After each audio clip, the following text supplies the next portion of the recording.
जसे विचार चांगले देतो तसे थोडेसे अन्न संस्कार प्रत्येक घरात प्रत्येक पालकांनी वेळेत केले तर मग आपल्याला कुठेतरी आपण फिटनेस ठेवू.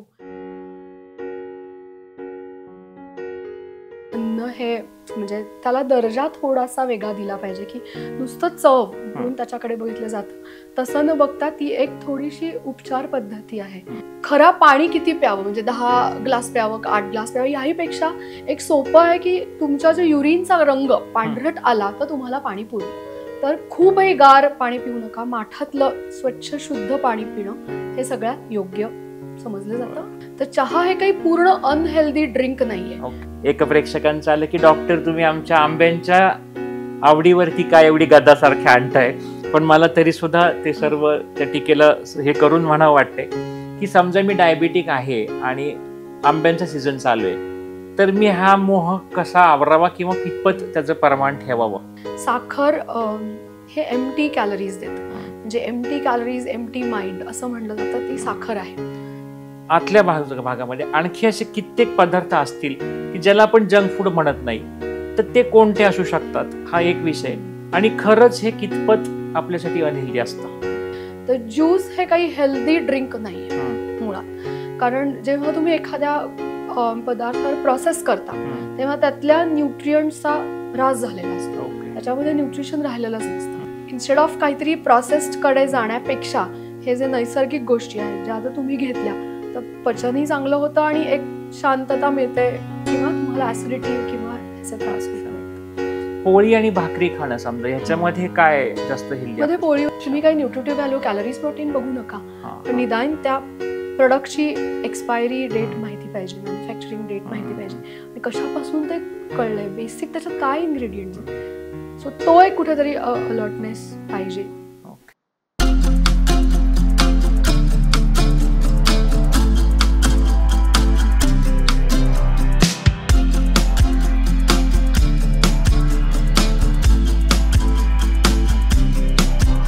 नमस्कार. जगण्यातील काहीच्या एका नव्या एपिसोडमध्ये तुम्हा सर्वांचं मनापासून स्वागत. आपला आजचा एपिसोड जो आहे तो आपल्या मागील भागाचाच भाग दुसरा असा असेल. मागच्या आपल्या भागामध्ये आपण डायटिशियन मालविका करकरे यांच्याशी बोलत होतो आणि जास्त वजन असताना त्याचे होणारे दुष्परिणाम आणि ते वजन कमी करण्यासाठी एकंदरीतच आयुष्याकडे पाहण्याचा आपला दृष्टिकोन जर आपण बदलला तर आपल्या आयुष्यामध्ये नक्कीच पॉझिटिव्ह फरक पडू शकतो हे आपण त्या एपिसोडमध्ये पाहिलं. आणि त्यानंतर बऱ्याच जणांचे आम्हाला 8 दिवसामध्ये त्या अनुषंगाने बरेच प्रश्न आले. तेव्हाच आपण जे सांगितलं होतं की डाएट या विषयावरती आपल्याकडे असंख्य प्रश्न येत आहेत आणि त्यातील नेहमीच्या रोजच्या लाईफमध्ये जे प्रश्न आपल्याला महत्त्वाचे वाटतात असे काही प्रेक्षकांचेच प्रश्न आम्ही घेऊन आजच्या एपिसोडला सुरुवात करत आहोत. ह्यानंतरही आपले काही प्रश्न असतील तर आपल्याला नक्कीच ह्या चॅनलमध्ये तुम्ही कमेंट सेक्शनमध्ये कळवा. आणि आता आपण ह्या एपिसोडला सुरुवात करत आहोत. तर पुन्हा एकदा नमस्ते. आता आजच्या आपल्या एपिसोडमध्ये आमच्या प्रेक्षकांचे असे काही प्रश्न आहेत ज्यांचा एक दुसऱ्याशी संबंध नाही आहे पण जे डाएट आणि वजन ह्या दृष्टीने महत्त्वाचे आहेत. तर सर्वात एक बेसिक प्रश्न आला की दिवसभरामध्ये माझं वय, व्यवसाय, हवामान आणि मला असणारे आजार हे सगळं लक्षात ठेवून मी पाणी किती प्यायला हवं. जसं मी आधी पण तुम्हाला म्हणजे सांगितलं किंवा म्हणत होते की भूक लागली की जेवावं तसंच तहान लागली की पाणी प्यावं. हा एक बेसिक नियम आहे पण आपल्याला दिवसभरात लक्षात राहत नाही की मी किती प्यायलो आहे. उन्हाळा सुरू आहे आणि ह्याच्यात बऱ्याचदा असं होतं की शरीर डिहायड्रेट होतं आणि त्याच्यामुळे आपल्याला खूप तहान होते आणि आपण जास्ती प्रमाणात पाणी पितो. तर त्याच्यामुळे असंही होतं की मग भूक आणखीन मंदावते आणि मग थकवा जाणवायला लागतो असं. तर खरा पाणी किती प्यावं म्हणजे 10 ग्लास प्यावं 8 ग्लास प्यावं याहीपेक्षा एक सोपं आहे की तुमच्या जो युरिनचा रंग पांढरट आला तर तुम्हाला पाणी पुरलं. बऱ्याचदा काही मल्टीव्हिटॅमिन्स गोळ्या चालू असतात त्यामुळे रंग बदलतो तो मुद्दा वेगळा पण युरिन पांढरी झाली की मला शरीराला माझ्या पाणी पुरलं तर ते योग्य. आणि उन्हाळ्यामध्ये फिल्टर्ड वॉटर मी घ्यायला सांगते. माठ स्वच्छ करून फिल्टर्ड वॉटर त्याच्यात घालायचं आणि प्यायचं हे सगळ्यात आयडियल. पुन्हा फ्रीजमधलं खूप थंड पाणी पिऊ का असं बरेचसा प्रश्न लोकांना असतात किंवा त्यामुळे माझा वेट लॉस होईल का असं सगळं असेही असतात. तर खूपही गार पाणी पिऊ नका. माठातलं स्वच्छ शुद्ध पाणी पिणं हे सगळ्यात योग्य समजलं जातं. आणि साधारण 1 ते 1.5 लिटर तरी पाणी दिवसभरामध्ये फ्लुइड इनटेक राहावा. खूप जास्त थंड पाण्याने काय होतो नाही, दुष्परिणाम? काही शरीराचं टेम्परेचर आणि पाण्याचं टेम्परेचर अच्छा. ह्याचा कुठेतरी त्रास होऊ शकतो. बरं. अति थंड किंवा अति गरम अच्छा. असं पाणी न, ल्युकवॉर्म वॉटर आम्ही साधारण सांगतो घ्यायला, हा, हा. किंवा रूम टेम्परेचरचं पाणी घ्यायला सांगतो. अच्छा. असं.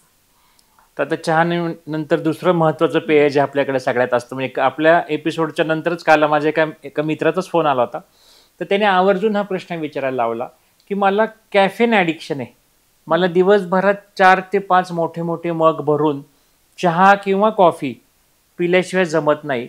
तर त्या दृष्टीने हा पुढचा प्रश्नाचे आणखी टप्पे आहेत, पण चहा पिण्याचे काही फायदे तोटे आहेत का? चहा जे पेय आहे ते आपल्याकडे, म्हणजे भारतीयांमध्ये आपला अगदी जिव्हाळ्याचा विषय आहे की दिवसाची सुरुवात चहा प्यायल्यापासून सुरू केल्यापासून होत नाही. तर चहा हे काही पूर्ण अनहेल्दी ड्रिंक नाहीये. ओके. तर ते कसं बनवलं जातंय, जर हलका उकळला चहा आणि त्याच्यामध्ये प्रमाणात दूध साय काढलेलं वापरलं तर तो काही अनहेल्दी होत नाही. पण खूप जास्ती उकळत ठेवला मी चहा, आणि स्ट्रॉंग चहा जर मी दिवसभरात 4-5 वेळा घेत असेल, त्याच्यातनं मला साखर पुन्हा जात असेल आणि मग माझं वजन वाढीकडे जात असेल, तर ते घातक आहे. तर चहामध्येही काही प्रमाणात कॅफीन असतं, पण चहाचे फायदे असे की काही त्याच्यात अँटीऑक्सिडंट्स पण आहेत. तर चहाचे खूप काही प्रकार आहेत वेगवेगळे, म्हणजे ग्रीन टी आहे, तर चहाची जी पानं असतात ती त्याच्या दर्जावर चहाचा दर्जा ठरतो. त्यामुळे मग त्याच्यात काही पॉलिफेनॉल्स असतात जे अँटीऑक्सिडंट्स म्हणून काम करतात, जे इम्युनिटी पण निर्माण होते. त्यामुळे दिवसभरामध्ये 2 कप अगदी हलका उकळलेला चहा सांगतो आम्ही घ्यायला. ग्रीन टी पण बऱ्याचदा सांगतो घ्यायला, ज्यामुळे थोडासा मेटाबॉलिझम वाढायला ग्रीन टी मदत करतो. पण चहाचं असं आहे की थोडा हा ऍसिडिक असतो किंवा ऍसिडिटी वाढवतो. तर युजली मी सांगते की चहा बरोबर एखादं तरी साधं मल्टीग्रेन बिस्किट बुडवून तो घेतला तर चहा हे चांगलं पेय आहे. सो 2 ते 3 कप चहा हलका उकळलेला दिवसभरामध्ये तुम्ही घेऊ शकता, कारण तो तरतरी देतो डेफिनेटली. म्हणूनच आपण सकाळच्या वेळेत चहा पितो. अजून एक आहे की चहाचा एक तोटा म्हणूया, चहा जर मी जेवणाबरोबर घेता क्लब केला तर आयर्न अब्झॉर्प्शन काही वेळा होत नाही, तो बाइंड करतो आयर्नला. सो चहा आणि अन्न हे शक्यतो एकत्र करू नये. चहा वेगळ्या वेळेला घ्यावा आणि मग तुमचं ब्रेकफास्ट मील असेल किंवा 4 वाजता तुम्ही काही खात असाल स्नॅक्स, तर ते वेगवेगळ्या वेळेला असावं. चहा हे अनहेल्दी पेय नाहीये, पण ते किती प्रमाण आहे त्याला एक मर्यादा आहे, आणि तुम्ही कसा बनवता आहे त्याला एक मर्यादा आहे. सो ते जर तुम्ही त्याप्रमाणे केलं तर चहा हा 2 ते 3 कप आपण लाईट स्वरूपाचा नक्की घेऊ शकतो. साखरेचा चहा का गुळाचा चहा? नाही, आता गुळ वापरूनही केला जातो, साखर ही पुन्हा रिफाईंड आहे. गुळाचा चहा जास्ती चांगला, गुळ पण काळा गुळ मिळतो, म्हणजे जो रिफाईंड नसतो, तो वापरून केला तरी हरकत नाहीये. पण साखर एक जर फिट असाल तर एक दिवसभरामध्ये 1 ते 1.5 चमचा साखरेलाही काही बंधन नाही, घेऊ शकता. कारण कित्येकांचा तोच प्रॉब्लेम आहे की आम्हाला एक तर ब्लॅक टी पिऊ आम्ही, पण दुधाचा चहा बिन साखरेचं पिणं फार अशक्य असतं. चवीचा प्रश्न आहे हा पुन्हा. मी म्हणतो तुम्ही चव डेव्हलप करा, अच्छा, तर ते होऊ शकतं. ओके. तर बरं झालं उलट चहाच्या निमित्ताने बरीच छान माहिती मिळाली आम्हाला. आता पुढचा एक जो प्रश्न आहे त्यात एक जणांनी विचारलं, मी ताज्या फळांना रोज वेगवेगळं फळ आणून मिक्सरवर किंवा घरच्या ज्युसरवरती 1 ग्लास ज्यूस करून पितो, तर हे योग्य आहे का हेल्थच्या दृष्टीने? फळं ही साधारण सीझननुसार जी उपलब्ध आहेत तीच घ्यावी असं आहे. आणि एक ज्यूस बनवायला तुम्हाला 6 ते 8 फळं मिनिमम लागतात, की ज्याच्यामुळे तुम्हाला एक कपभर किंवा हाफ कप तरी ज्यूस, ग्लासभर ज्यूस मिळेल. म्हणजे 6 ते 8 फळं लागतात. तर ज्यूस हे काही हेल्दी ड्रिंक नाहीये मुळात, कारण जेव्हा तुम्ही एखाद्या पदार्थावर प्रोसेस करता तेव्हा त्यातल्या न्यूट्रियंट्सचा ह्रास झालेला असतो, त्याच्यामध्ये न्यूट्रिशन राहिलेलंच नसतं, म्हणजे ऑक्सिडेशन होऊन त्यातले विटॅमिन्स निघून गेलेले असतात. न्यू प्रोसेस तुम्ही सोलता, चिरता, मिक्सरमधनं फिरवता, गाळता, सो तसंही तुम्हाला काही मिळत नाही. तर आयडियली फळ खाणं ज्याच्यामध्ये फायबर जातं, त्याच्यामध्ये विटॅमिन्स मिनरल्स पुरेशा प्रमाणात जातात. तर ज्युसेस पेक्षा चव सोडली तर ज्यूस काही देत नाही, तर ते केव्हा योग्य. पण तुम्ही सरबत घेऊ शकता, म्हणजे लिंबू सरबत आहे, किंवा आता उन्हाळ्यामध्ये जसं आपण पाण्याबद्दल बोललो की कोकमचं सरबत आहे, किंवा आपण पन्ह करून घेतो, जे कैरीचं पन्ह आपण वापरतो, ज्यात गूळ घालून बनवतो. तर ही जी पेय आहेत ही नक्कीच चांगली आहेत. तर सरबत हा विषय उलट निघाला, तर नेमकं उन्हाळ्याचं सीझन आहे, जाता येता कुठलं तरी सिरप बाटलीतलं 1 ग्लास सरबत करून पिणं आणि ते उन्हाळ्यासाठी योग्य आहे, हे कितपत हेल्दी? परत आता ही सिरप जी असतात ही प्रोसेस्ड फूड मध्येच येतात ना, तर कोकम आगळ मिळतं किंवा तुम्ही जसं मी म्हणलं पन्ह किंवा सोलकढी, ओके. हा तर हे सगळे थंडावा देणाऱ्या किंवा लिंबू अच्छा. सरबत साधं ओके. किंवा नारळाचं पाणी, हा. ताजं ताक, हे नॅचरल सोर्सेस आहेत. हा हा तर ह्याला कुठेतरी मग प्राधान्य आपण देऊ शकतो की नारळाचं पाणी तर मी डायरेक्ट शहाळं आणून पिऊ शकतो. हा हा तर इन्स्टेड ऑफ काहीतरी प्रोसेस्ड कडे जाण्यापेक्षा हे जे नैसर्गिक गोष्टी आहेत ज्या आता तुम्ही घेतल्या तर पचनही चांगलं होतं आणि एक शांतता मिळते किंवा तुम्हाला ऍसिडिटी किंवा ह्याचे त्रास होत अच्छा. नाहीत. आणि पुढचा एक प्रश्न म्हणजे आमच्या मागचे 1-2 एपिसोड नंतर आमच्या एका प्रेक्षकांचं आलं की डॉक्टर तुम्ही आमच्या आंब्यांच्या आवडीवरती काय एवढी गदासारखे आणताय. पण मला तरी सुद्धा ते सर्व त्या टीकेला हे करून म्हणावं वाटते की समजा मी डायबिटिक आहे आणि आंब्यांचा सीझन चालू आहे, तर मी हा मोह कसा आवरावा किंवा कितपत त्याचं प्रमाण ठेवावं?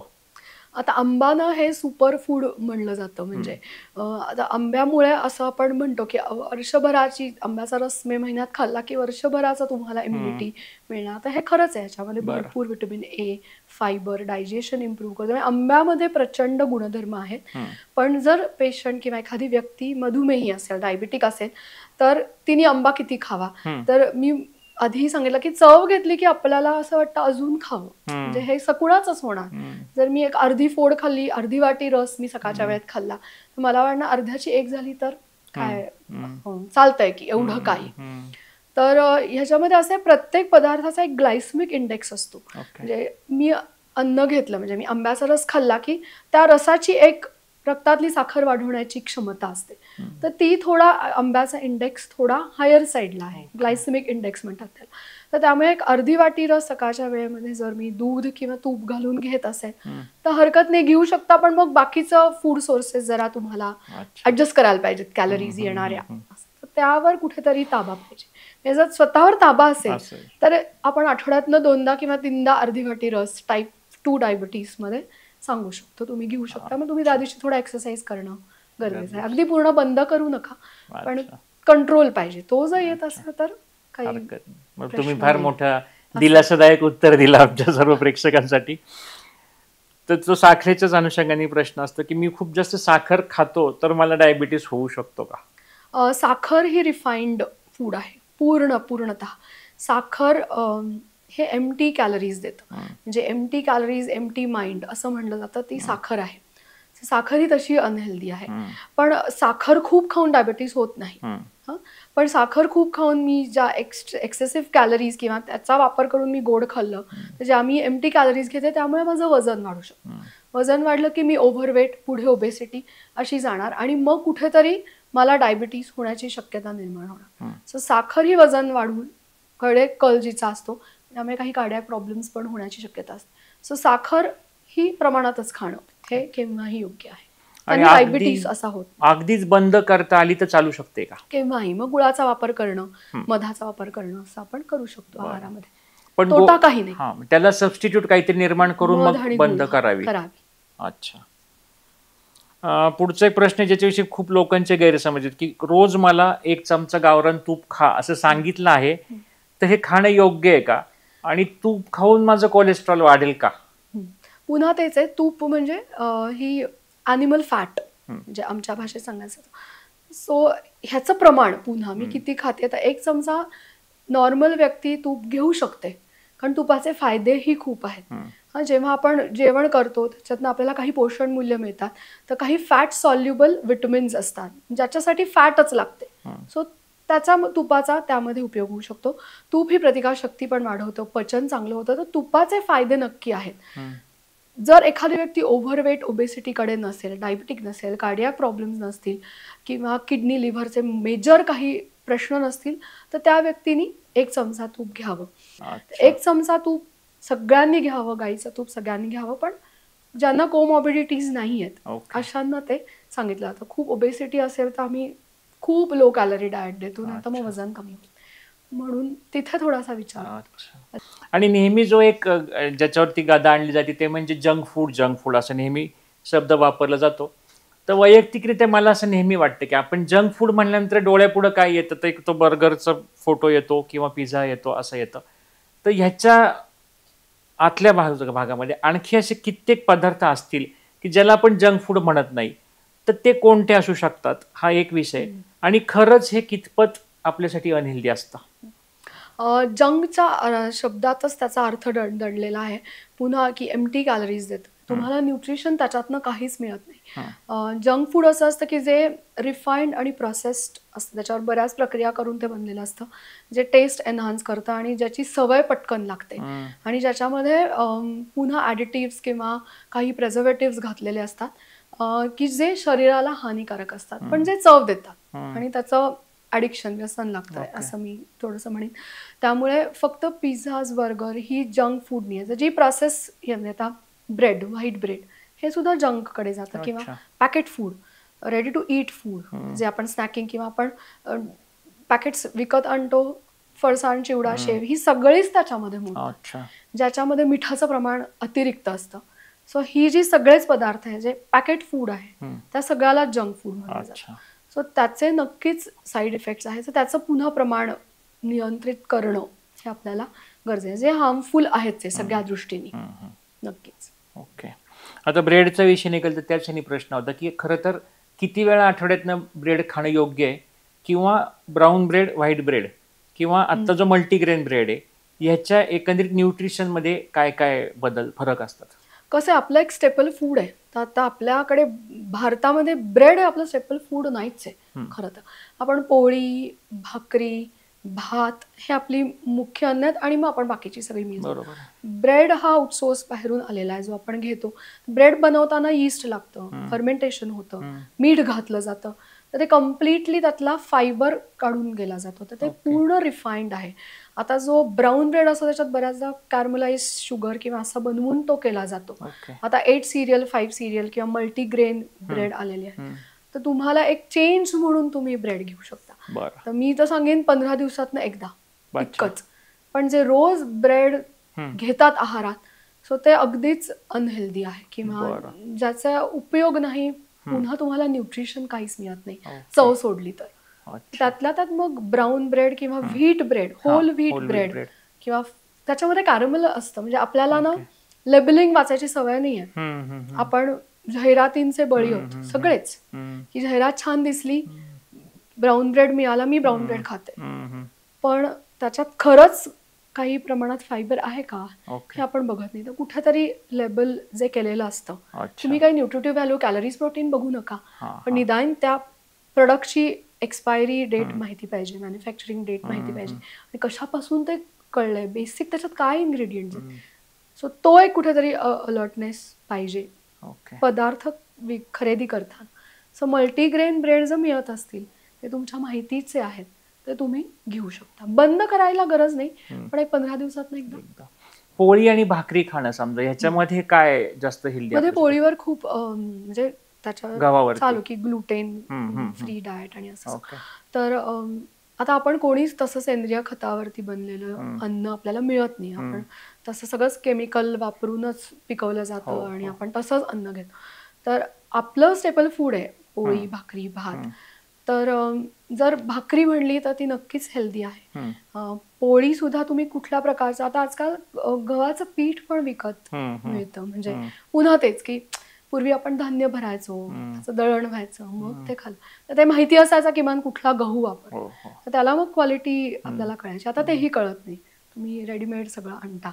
तर केव्हाही सध्या तृणधान्यांना महत्व आहे. सो मल्टीग्रेन भाकरी ही पोळीपेक्षा हेल्दी. सो तृणधान्य वापरणे, ज्वारी, बाजरी, नाचणी ह्याचा वापर करून जर भाकरी आहारात असेल तर ती जास्ती पोषक ठरते रिफाईंड गव्हापेक्षा. असं. तर आमचे झाले जे मुख्य प्रश्न आले ते सगळ्यांवरती बोललो. तर आपले दोन्ही एपिसोडमध्ये एकंदरीत सगळ्या विषयांवर चर्चा झाली. म्हणजे 2 एपिसोड करण्यामागे आपला हेतूच हा होता की एक मुख्य विषय होता वजन हा, आणि दुसरे ह्या निमित्ताने येणारे असून आणखी प्रश्न असतात.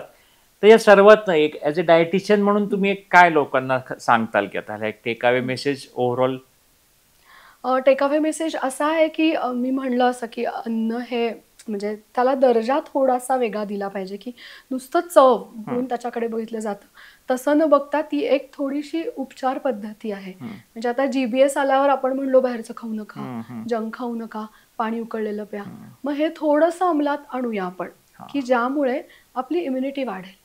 म्हणजे जसं अन्न संस्कार की जे प्रत्येक आईने आपल्या मुलावर केले पाहिजे, तर ती पुढची पिढी सुदृढ होईल. म्हणजे ते झाड भक्कम वाढण्यासाठी त्याला जर चांगलं खत पाणी दिलं तरच ते वाढणार आहे. सो ते जे खत पाणी आहे ते अन्नाच्या स्वरूपात, जसे विचार चांगले देतो तसे थोडेसे अन्न संस्कार प्रत्येक घरात प्रत्येक पालकांनी वेळेत केले तर मग आपल्याला कुठेतरी आपण फिटनेस ठेवू.